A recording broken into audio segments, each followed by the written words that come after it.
Hey guys, Strongboys19 here, and it's the Rolling Stones once again for another album review.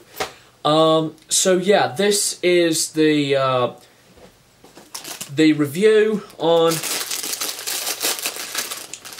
their Satanic, Majesties Request.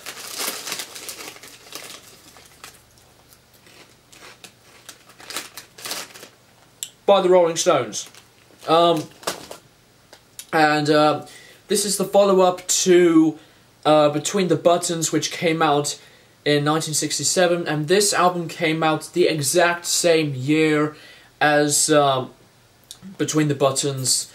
Now, as I've said in my Between the Buttons album review, the band no longer had Andrew Luke Oldham as the producer. So Andrew left, so they do not have any producer to work for them for this album. So yeah, the Rolling Stones really had to be the whoa, damn, looks like some snow's coming down. Thank you, sun. Fuck you, ice. Anyways.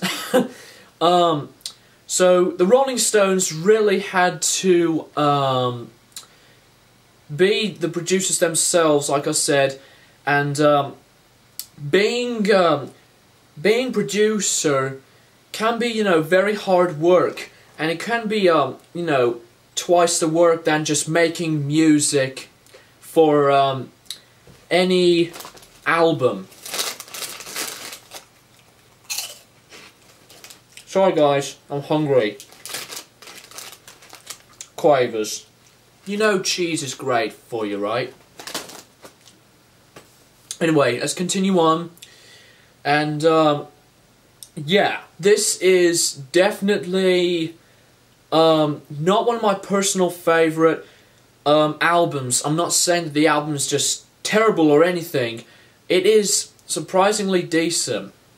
However, I still really prefer Between the Buttons pretty much. So, yeah. Now, the genre of this whole album is just completely packed with psychedelic rock than baroque pop, if you ask me. You know, it's completely packed with that genre. And it is basically their last official album from their discography to have that, you know, brief psychedelic genre before they moved on into something really kind of special for their later albums, you know, proper rock with different musicians and different instruments combining with their styles, etc. So yeah, there are some really good songs on here that's, you know, really packed with the whole psychedelic thing. You know, you've got, you know, She's a Rainbow and Sing All This Together and, you know, just pretty much most of the tracks on here. I can't remember most of the song titles on here because I don't listen to the album that much.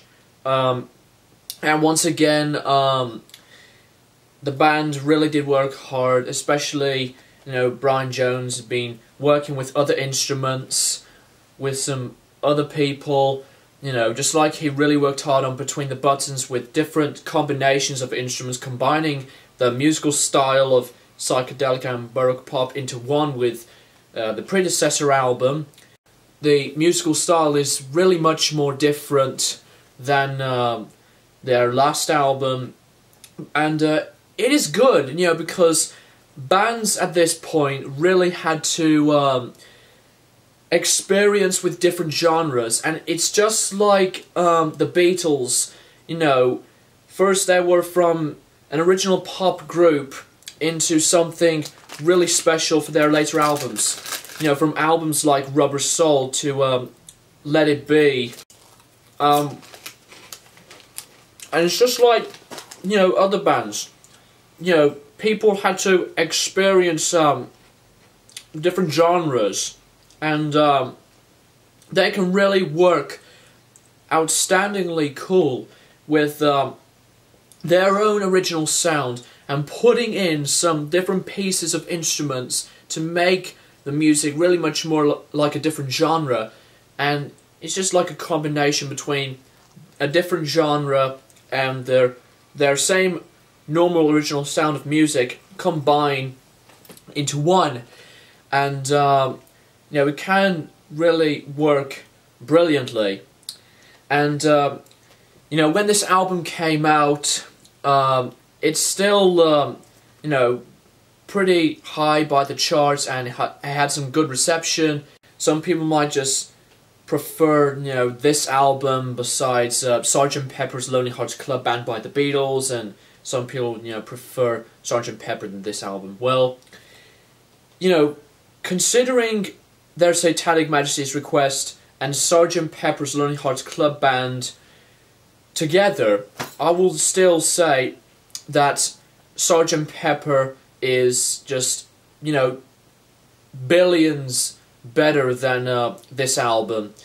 And you know, the Rolling Stones really did something, you know, really kind of suitable for their music, and they just really had to experiment with different music and instruments with their musical style. And you know, the vocal performances of Mick Jagger is still really unique, and also the guitars still sounded, you know, proper kind of rocky, and also the drums and the percussion just sounded great.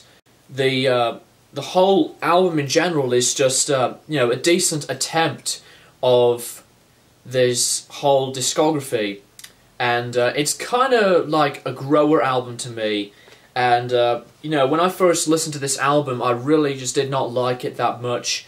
But when I listened to Sgt. Pepper so many times, along with Revolver by the Beatles, which that album's completely packed with psychedelic rock, I re-listened to their Satanic Majesties request, and I ended up liking it a whole lot more. So yeah, the Rolling Stones did yet again something really good, considering they've been experiencing you know, different styles with their music, and just great in general. The production is, you know, quite spot on like the previous albums, and I still pretty much like the production on you know, like albums like Out of Our Heads and Between the Buttons and Rolling Stones #2. But you know, the whole sound of these instruments and the quality of them just still sounded, you know, really fresh and clear like the other albums, so that's good. So at least the Rolling Stones did some, you know, pretty solid, unique work on the production on here. So yeah, that's pretty much it, guys. That's all I've got to say about their Satanic Majesties request. I know that I didn't talk a lot about this album, you know, because I've been listening to other albums, and yeah, so I'm going to be back once again to review their next album, and I hope all of you guys are going to be looking forward to it.